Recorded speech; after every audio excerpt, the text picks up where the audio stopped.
வணக்கம் நண்பர்களே. உலக கிண்ண கால்பந்தாட்ட போட்டிகள் பரபரப்பாக நடந்து இப்போது 100 போட்டிகளின் முடிவுக்கு பிறகு 4 அணிகள் அரையிறுதிப் போட்டிக்கு தெரிவாகி இருக்கின்றன.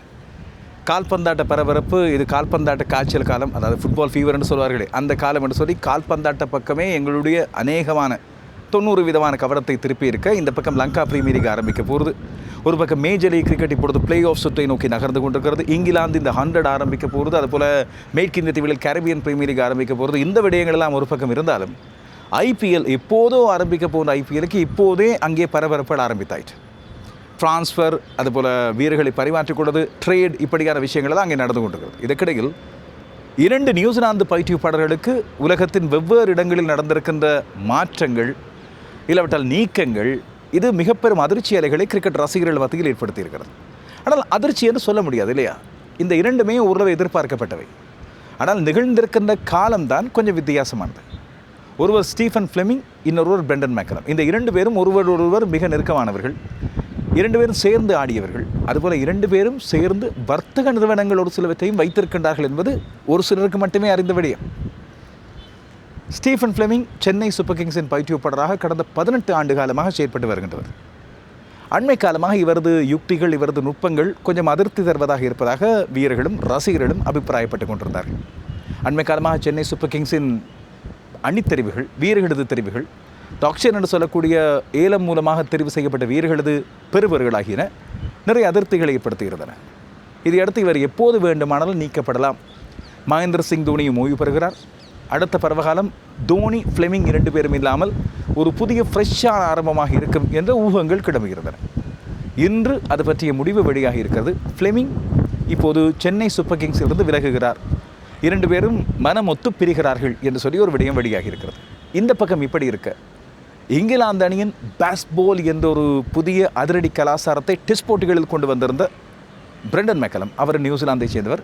ஃப்ளெமிங் தலைவராக இருந்த வேளையில் பிரெண்டன் மெக்கலம் உபதலைவராகவும் விக்கெட் காப்பாளராகவும் இருந்திருந்தார். நியூசிலாந்து டெஸ்ட் மற்றும் ஒருநாள் அணியிலே இங்கிலாந்து அணியின் தலைமை பயிற்றுவிப்பாளராக கடந்த 4 ஆண்டுகள் வெற்றிகரமாக செயற்பட்டு கொண்டவர். இல்லை, 4 ஆண்டுகள் செயற்பட்டு கொடுத்தார் அப்படி சொல்லுவோம். காரணம், தரவுகளின் அடிப்படையில் வெற்றிகரமாக நிச்சயமாக சொல்ல முடியாது. எனவே அந்த பிரெண்டன் மெக்கலமும் இப்போது டெஸ்ட் பயிற்றுவிப்பாளர் பதவியிலிருந்து நீக்கப்பட்டிருக்கிறார். வழமையாக இங்கிலாந்து, ஆஸ்திரேலியா, இந்தியா போன்ற இந்த கிரிக்கெட் அமைப்புகள் தங்களது நீண்டகால பணியில் ஈடுபட்டிருப்பவர்கள், தலைவராக இருக்கலாம், பயிற்றுவிப்பாளர்கள் இருக்கலாம், அவர்களிடமிருந்து பதவிகளை வாங்கி கொள்ளும் போது ஒரு மரியாதை நிமித்தம் மாற்றப்படுகின்றார்கள், விலகிக் கொள்கின்றார்கள், இல்லாவிட்டால் அப்படியான சில பதங்களை பயன்படுத்துவார்கள். ஆனால் இது செக்ட் என்று சொல்லி ஒரு வார்த்தை பயன்படுத்தப்படுகிறது, நீக்கப்பட்டிருக்கிறார் என்று. அவ்வளவு கடுப்பு கோபத்தில் இருந்திருக்கின்றார்களோ தெரியவில்லை. அண்மை காலமாக பேஸ்பாலின் பவர் படுத்து விட்டது என்ற விமர்சனங்கள் எழுந்திருக்கும் போது, அடுத்த ஆஷஸுக்கு காலம் நெருங்கி வந்து கொண்டிருக்கும் போது இப்போது பிரெண்டன் மெக்கலமின் இந்த மாற்றம் நிகழ்ந்திருக்கிறது. ஆனால் பிரெண்டன் மெக்கலம் தொடர்ந்தும் இங்கிலாந்து அணியின் வெள்ளை பந்துகளுக்கான பயிற்றுவிப்பாளராக இருப்பார் என்பது இப்போது இங்கிலாந்து கிரிக்கெட் சபையினால் உறுதிப்படுத்தப்படுகிறது.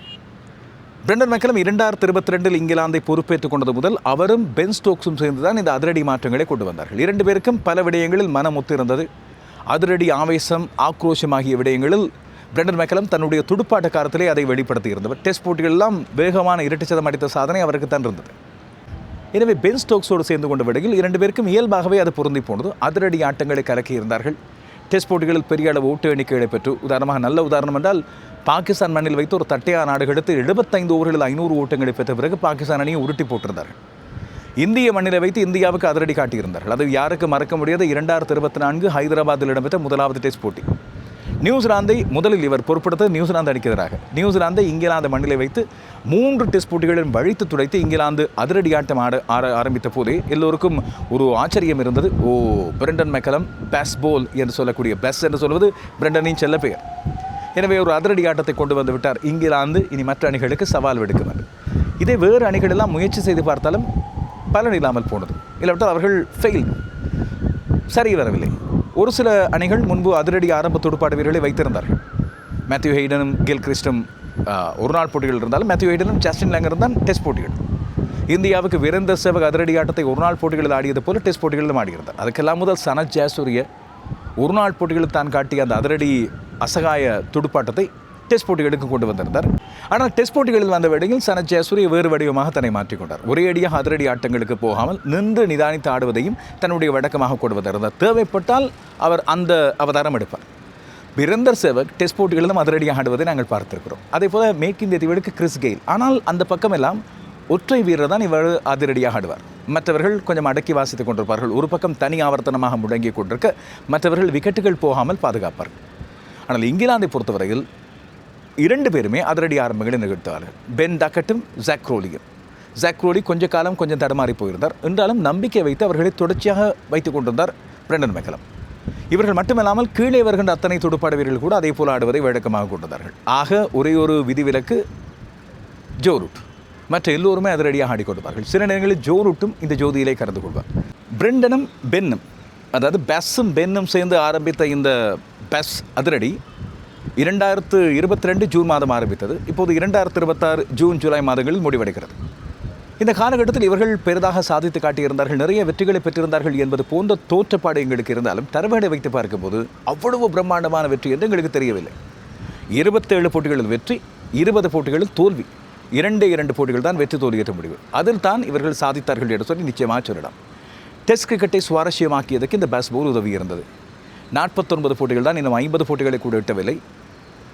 இந்த 49 போட்டிகளில் 2 போட்டிகள் தான் வெற்றி தோல்வியற்ற முடிவு என்று வரும்போது அண்மை காலமாக டெஸ்ட் போட்டிகளுக்கு இருக்கின்ற அந்த அசுவாரஸ்ய தன்மையை இல்லாமலாக்குவதற்கு இவர்களது அதிரடி உதவி இருக்கிறது, விறுவிறுப்பை தந்திருக்கிறது என்று சொல்லி நாங்கள் கருதி கொள்ளலாம்.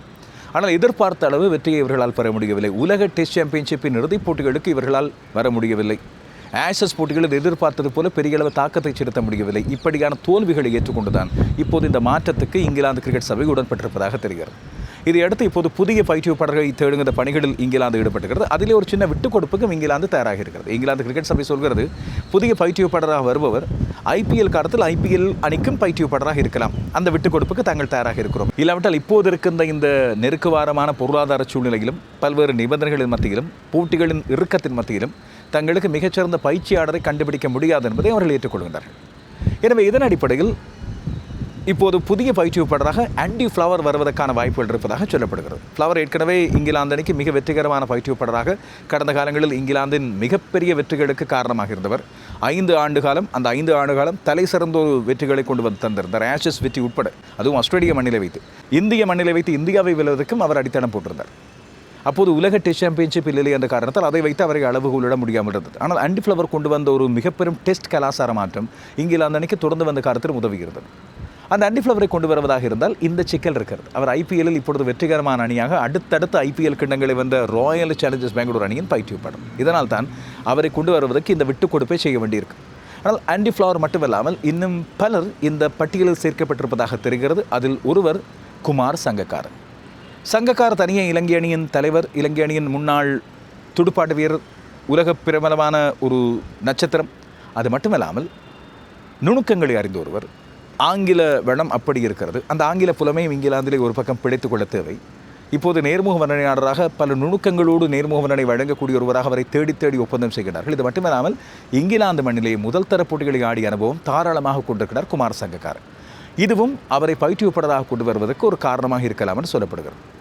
நேற்று ரிச்சர்ட் கோல்ட் என்று சொல்லக்கூடிய இங்கிலாந்தின் கிரிக்கெட் சபையின் பிரதம நிறைவேற்று அதிகாரி 6 முதல் 14 பேரது விண்ணப்பங்கள் வந்திருப்பதாகவும் அந்த விண்ணப்பங்களை தாங்கள் பரிசீலித்து இறுதிக்கட்டத்துக்கு ஒருவரை தெரிவு செய்வதற்கான முயற்சி எடுத்திருப்பதாகவும் சொல்லப்படுகிறது.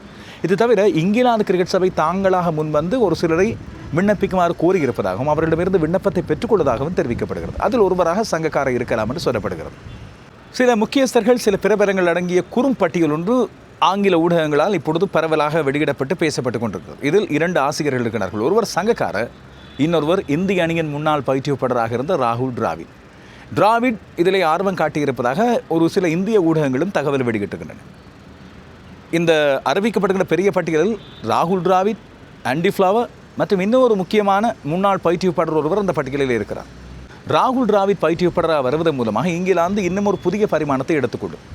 குறிப்பாக தனியே துடுப்பாட்டம் என்று ஆங்கில ஊடகங்கள் இப்பொழுது பெரிதாக பேசுகின்ற இங்கிலாந்து, அதுபோல் ஆஸ்திரேலிய ஆடுகளங்கள் போன்றவற்றில் ஆடுவது மட்டுமல்லாமல் இந்திய ஆடுகளங்கள், ஆசிய ஆடுகளங்கள் ஆகியவற்றில் மிகச்சிறப்பாக ஆடுவதற்கும் தகுந்த ஒரு பயிற்சி பரிமாணம் ஒன்றை எடுத்துக்கொள்ளக்கூடிய வாய்ப்பு இருப்பதாக சொல்லப்படுகிறது. இதனால் டிராவிட் மீது இயல்பாகவே இங்கிலாந்து கிரிக்கெட் சபை ஒரு ஆர்வம் காட்டக்கூடும்.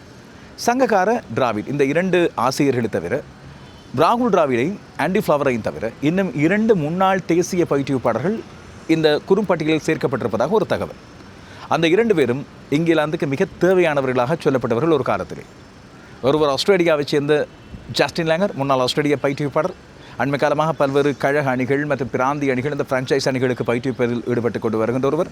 தனக்கு நிரந்தரமாக ஒரு இடத்திலே இணைந்திருக்க இப்போது விருப்பமில்லை, தனக்கு காலம் இப்படியே சுற்றித் தெரிந்து கொண்டிருப்பது தான் முக்கியம் என்று சொன்னவர் ஜஸ்டின் லேங்கர். எனவே அவரை கொத்திக்கொள்ள முயற்சி செய்கிறார்கள். அடுத்தவர் அண்மை காலமாக நியூசிலாந்து அணியில் இணைந்திருந்த பிறகு பாகிஸ்தானின் பயிற்றுவிப்பாளராக கடமையாற்றியிருந்த மைக் ஹெசன், முன்னாள் நியூசிலாந்தின் பயிற்றுவிப்பாளர். நியூசிலாந்துக்கு வெற்றிகரமாக நீண்ட காலம் ஒரு பணியாற்றிய ஒருவர். ஒரு முக்கியமான பரிமாண மாற்ற காலத்திலே, அதாவது பிரெண்டன் மெக்கலமிருந்து ராஸ்டெய்லரிடமிருந்து கேன் வில்லியம்சன் என்று சொல்லி இந்த தலைமை பதவி மாறிக்கொண்ட காலத்திலே அவர்களை சரியாக வழிநடத்தியவர் மைக் ஹெசன். எனவே ஹெசனிடமிருந்து அந்த நுட்பத்தை எடுத்துக்கொள்ள நோக்கம் இங்கிலாந்துக்கு இருந்தாலும் பாகிஸ்தானுக்கு பயிற்றுவிப்பாளராக இருந்த பிறகு வருகிறார் என்ற விமர்சனங்கள் இப்பொழுது இருப்பதன் காரணமாக அவரை கொஞ்சம் பின்வரிசையிலே தள்ளி வைத்திருப்பதாக சொல்லப்படுகிறது. இது தவிர இங்கிலாந்தின் முன்னாள் சகோதரி வீரர் ஆண்ட்ரூ ஃப்ளின்டாஃப் மற்றும் ரிச்சர்ட் டாசன் இவர்களது பெயர்களும் இந்த பட்டியலில் இருப்பதாக சொல்லப்படுகிறது. சங்கா டிராவிட், இந்த 2 பேரில் ஒருவர் இங்கிலாந்தின் பயிற்றுவிப்பாளராக தெரிவு செய்யப்பட்டால் அது இங்கிலாந்து எடுத்திருக்கின்ற மிக புரட்சிகரமான மாற்றமாக கருதப்படும். இந்த பக்கங்களிலிருந்து யாரையும் அவர்கள் தங்களுடைய தலைமை பயிற்றுவிப்பாளராக சேர்த்ததில்லை. இடையிடையே சில ஸ்பெஷல் நீட்ஸுக்காக, விசேட தேவைகளுக்கான பயிற்றுவிப்பாளராக ஒரு சிலரை சேர்த்திருந்தார்கள். குறுகிய கால அனுபவங்களை பகிர்ந்து கொள்ளக்கூடிய மென்டர்ஸாக அணியில் இணைத்திருந்தார்கள். சிறப்பு பயிற்றுவிப்பாளராக கொண்டு வந்திருந்தார்கள். ஆனால் தலைமை பயிற்றுவிப்பாளர்களாக இப்படி ஆசியாவிலிருந்து யாரையும் கொண்டு வந்ததில்லை என்ற அடிப்படையில் அவர்கள் மிக ஆர்வத்தோடு இந்த 2 பேரையும் அவதானித்துக் கொண்டிருக்கிறார்கள். இதிலே நான் சொல்லும்போது எனக்கு ஞாபகம் வந்த முக்கியமானவர் முஷ்டாக் அகமது, இங்கிலாந்தின் சுழல் பந்துவீச்சு பயிற்றுவிப்பாளராக நீண்ட காலம் கடமையாற்றியிருந்தார். பாகிஸ்தானின் முன்னாள் சுழல் பந்துவீச்சாளர். இப்போது இந்த 2 பேருக்கு வாய்ப்பு இருக்கிறதா, இல்லாவிட்டால் பாகிஸ்தானின் அனுபவத்தையும் கொண்டுகிட்ட ஹெசனை விரும்பி எடுப்பார்களா, பொறுத்திருந்து பார்ப்போம். இந்த சூழ்நிலையில் தான் இப்பொழுது சென்னை சூப்பர் கிங்ஸின் 18 ஆண்டுகால பயிற்றுவிப்பாளராக இருந்த ஸ்டீஃபன் ஃப்ளெமிங்கின் விலகல் பெரிய அளவில் அதிர்ச்சியாக எதிர்பார்க்கவில்லை. பார்க்க போனால் சென்னை சூப்பர் கிங்ஸ் ரசிகர்களால் நன்றி சொல்லி ஃப்ளெமிங்கை அனுப்பிவிட்டு அப்பாடா இது காணும், நாங்கள் அடுத்தவரை தேடுவோம் என்று சொல்லி ஒரு வித்தியாசமான கூடத்திலே பார்க்கப்படுவதாக தெரிகிறது. தல தோனியை இல்லை, அப்படி இருக்கும்போது ஃப்ளெமிங் மட்டும் எதுக்கு என்று சொல்லி ஒரு சில விமர்சனங்களை பார்த்து 18 ஆண்டு காலம் சென்னை சூப்பர் கிங்ஸுக்கு 5 பட்டங்கள், இந்த IPL கிண்ணங்களை வெல்வதற்கு காரணமாக இருந்தவர் என்று சொல்லப்படுவர் ஸ்டீஃபன் ஃப்ளெமிங். அவர் ஒரு பருவகாலத்தில் சென்னை சூப்பர் கிங்ஸுக்கு ஆடியிருந்தார். முதலாவது பருவகாலம் $3,50,000 கொடுத்து அவர் வாங்கப்பட்டிருந்தார். அந்த பருவகாலத்திலே 166 ஊட்டங்களை எடுத்திருந்த ஃப்ளெமிங் அதுக்கு பிறகு அடுத்த பருவகாலத்திலேயே தான் சர்வதேச ஓய்வு அறிவித்த பிறகு தலைமை பயிற்றுவிப்பாளராக பொறுப்படுத்தி இத்தனை காலமும் சென்னை சூப்பர் கிங்ஸோடு சேர்ந்தே பயணித்து வருவர். அவரது டாக்டிக்கல் விஷயங்கள், அந்த காலத்தில் பயன்படுத்திய யுக்திகள் ஆகியன இன்று வரை பாராட்டப்படுகின்றன. இருந்தாலும் 2023க்கு பிறகு கொஞ்சம் கொஞ்சமாக படிப்படியாக ஃப்ளெமிங்கின் யுக்திகள் தேய்ந்து விட்டன. இப்போது அது மாற்றப்பட வேண்டும் என்ற கோரிக்கைகள் எழுந்திருந்ததை பார்த்தோம். இந்தியாவிலிருந்து ஒருவரை தேர்ந்தெடுப்போம், தோனி விரும்பினால் மென்டராக இருக்கட்டும், இப்படியான கோரிக்கைகள் பெற எழுந்திருக்க நிலையில் இப்போது இந்த மாற்றம் நிகழ்ந்திருக்கிறது. 18 ஆண்டு காலத்துக்கு பிறகு ஸ்டீஃபன் ஃப்ளெமிங் இப்பொழுது விடைபெறுகிறார் என்பது உத்தியோகபூர்வமாக தெரிந்த விடயம். அடுத்த பயிற்றுவிப்பாளர்கள் பற்றிய பேச்சுக்கள் இப்பொழுது அடிபடுகின்றன. அதில் மிக முக்கியமான ஒருவர் டெல்லி அணியின் பயிற்றுவிப்பாளராக இருந்த ஹெமாங் பதானி. முன்பு இந்திய அணிக்காக ஆடியவர், தமிழகத்தைச் சேர்ந்த ஒருவர், தமிழ்நாட்டு கிரிக்கெட் கலாச்சாரத்தை நன்கு அறிந்து கொண்ட ஒருவர், அதுவும் உள்ளூர் போட்டிகளை பற்றி தெரிந்த ஒருவர், IPL அணிகளிலும் பங்கு பற்றியிருக்கிறார், குறிப்பாக டெல்லியை நிர்வகித்த ஒருவர் என்ற அடிப்படையில் இவரது அனுபவம் சென்னைக்கு கை கொடுக்கும் என்று சொல்லி பேசப்படுகிறது. மற்றபடி வெளிநாட்டு பயிற்றுவிப்பாளர்களை பற்றி இதுவரைக்கும் பெரிய அளவில் பேச்சுக்கள் இல்லை. ஆனால் சென்னையோடு சேர்ந்து பயணிக்கின்ற பல பேர் இருக்கின்றார்கள். ஸ்டீவ் ரிக்சன் முன்பு கடத்தரப்பு பயிற்றுவிப்பாளராக இருந்தவர், அதுபோல் மைக் ஹசி அவர்களது மென்டராக அண்மை காலத்தில் கடமையாற்றி வருவர், மற்றும் இப்பொழுது கொல்கத்தாவுக்கு பந்துவீச்சு பயிற்றுவிப்பாளராக மென்டராக போயிருக்கின்ற பிராவோ மீண்டும் சென்னை அணியோடு சேர்ந்து கொள்ளக்கூடிய ஒருவர். தோனியோடு சேர்ந்து பயணித்த பல முன்னாள் வீரர்கள் இருக்கின்றார்கள். குறிப்பாக மேத்யூ ஹெய்டன் இப்போது குஜராத் அணியிலே கடந்த பருவகாலத்தில் சேர்ந்திருந்தார். அவர்கள் எல்லோரும் அழைத்து யாராவது ஒருவரை ஒரு பெரிய குழாம் ஒன்றை உருவாக்கி இவர்களை அவர்களுக்கு துணையாக வைத்துக்கொண்டு ஒரு நட்சத்திரமாக ஒருவரை பயிற்றுவிப்பாளராக கொண்டு வர வேண்டும் என்பதுதான் இப்போது சென்னை சூப்பர் கிங்ஸின் திட்டமாக இருக்க வேண்டும் என்று சொல்லப்படுகிறது. இதை பார்த்து கொண்டிருக்கிற நீங்கள், யார் சென்னை சூப்பர் கிங்ஸின் புதிய பயிற்றுவிப்பாளராக வந்தால் நன்றாக இருக்கும், மீண்டும் இழந்த பெருமையை CSK பெற்றுக்கொள்ளும் என்று நீங்கள் நினைக்கின்றீர்கள்? தோனி அவர் கூட வரலாம். ஆனால் இப்போது தோனி பிளேயராக இருக்கிறாரே, வீரராக இருக்கிறாரே, இன்னும் அவர் ஓய்வு பெற்றதாக அறிவிக்கவில்லை என்று சொல்லி உங்களில் பல பேர் கேட்கலாம். நியாயம்தான். அவர் ஓய்வு பெற்றால் பயிற்றுவிப்பாளர், ஓய்வு பெறாவிட்டால் அவர் என்றென்றும் சென்னை சூப்பர் கிங்ஸின் இளம் வீரர், அப்படித்தானே? காத்திருப்போம், புதிய செய்திகள் வரட்டும்.